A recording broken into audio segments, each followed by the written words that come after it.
नमस्कार मित्रांनो, आपल्या सर्वांचे फायनल टार्गेट या आपल्या यूट्यूब चॅनलमध्ये स्वागत आहे. आणि आजचा व्हिडिओ हा अतिशय महत्त्वाचा असणार आहे, कारण की आपल्याला सर्वांनाच माहीत आहे की मुख्यमंत्री माझी लाडकी बहीण योजना या योजनेमार्फत ज्या ज्या महिलांचे किंवा ज्या ज्या बहिणींचे फॉर्म हे भरायचे राहिलेले आहेत किंवा ज्यांचे अजूनसुद्धा DBT सीडिंग राहिलेले आहेत, त्यांच्यासाठी ही अतिशय आनंदाची बातमी आहे. काल 2 सप्टेंबर 2024 रोजी महाराष्ट्र शासनाचा नवीन जी.आर. प्रसिद्ध झालेला आहे आणि हा जो जी.आर. आहे त्याच्याप्रमाणे ही जी मुख्यमंत्री माझी लाडकी बहीण योजना आहे, त्याचा जो तारीख आहे ती तारीख वाढवण्यात आलेली आहे. तर व्हिडिओ शेवटपर्यंत पहा, जेणेकरून या जी.आरमध्ये जे पण गोष्टी सांगितलेल्या आहेत त्या आपल्याला पूर्णपणे समजतील.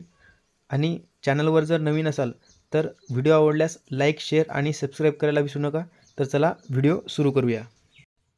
तर आपण बघू शकता, मुख्यमंत्री माझी लाडकी बहीण योजना या योजनेअंतर्गत काही सुधारणा केलेल्या आहेत.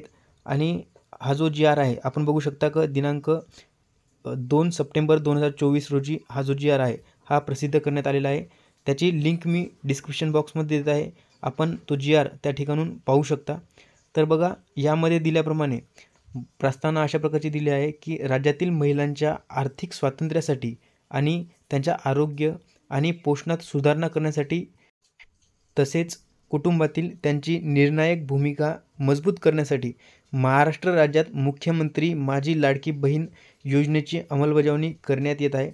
तर आपण बघू शकता की शासन निर्णय 3/7/2024 यातील जो परिषद आहे त्यामध्ये सदर नमूद केलेले आहे की 31/8/2024 पर्यंत जे लाभार्थी महिला आहेत त्यांना या योजनेसाठी नोंदणी किंवा अर्ज ऑनलाईन संकेतस्थळावर करता येणार आहे.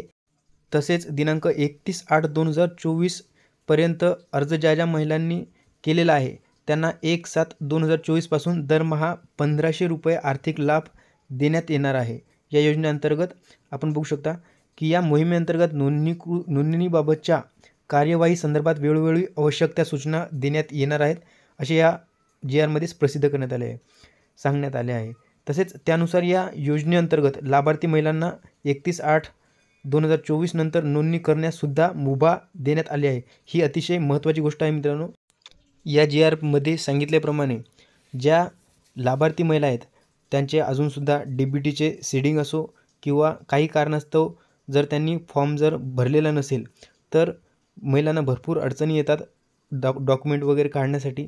त्यामुळे ज्यांनीसुद्धा अजूनसुद्धा हा जो फॉर्म आहे तो भरलेला नाही त्यांच्यासाठी अतिशय आनंदाची बातमी अशी आहे की ही 31/8/2024 नंतरसुद्धा त्यांना हा जो फॉर्म आहे ऑनलाईन भरता येणार आहे. तर अशा प्रकारचा हा अतिशय महत्त्वाचा असा जी.आर. आहे. तर ज्या बहिणींनी अजूनसुद्धा हा जो फॉर्म आहे तो भरलेला नाही किंवा आधार DBT सीडिंग केलेलं नाही त्यांनी लवकरात लवकर आधार DBT सीडिंग करून घ्यायचे आहे. आणि त्याचबरोबर हे जे फॉर्म आहेत ते अजूनसुद्धा भरलेले नसतील तर ऑनलाईन भरून टाकायचे आहेत. तर अशाच प्रकारच्या नवनवीन योजनांच्या माहितीकरता व्हिडिओ आवडल्यास हा जो चॅनल आहे तो सबस्क्राईब करायला विसरू नका आणि बेल आयकन जरूर दाबा, जेणेकरून पुढच्या जे अपडेट आहेत ते अपडेट तुम्हाला लवकरात लवकर मिळतील. आणि हा जो व्हिडिओ आहे तो व्हिडिओ आवडला असेल तर आपल्या बहिणींना देखील शेअर करा आणि लाईक करायला विसरू नका. तर भेटूया पुढच्या व्हिडिओमध्ये. तोपर्यंत जय हिंद, जय महाराष्ट्र. धन्यवाद.